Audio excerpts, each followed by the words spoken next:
everyone, welcome back. So I recently got the opportunity, another one of my friends is pregnant, and we did her maternity shoot. This time it was completely different than my last shoot. Was Lion King last time at Disney's Animal Kingdom Lodge, and we actually did a Mother Nature shoot. We did it completely painted her stomach. I did her hair, her makeup. She looked beautiful.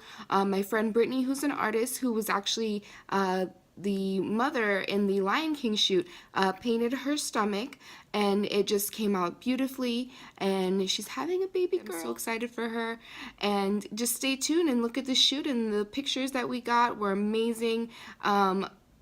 I have so much fun doing maternity shoots. I had a really awesome time. All of my friends happen to be pregnant right now, so shout out to them and shout out to all the beautiful mothers that are about to give birth. And stay tuned for the video and the photos of her shoot.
Thanks for watching, guys. Don't forget to like and subscribe, and head over to Instagram to see more pictures of the shoot and more detailed up-close pictures of the belly as well.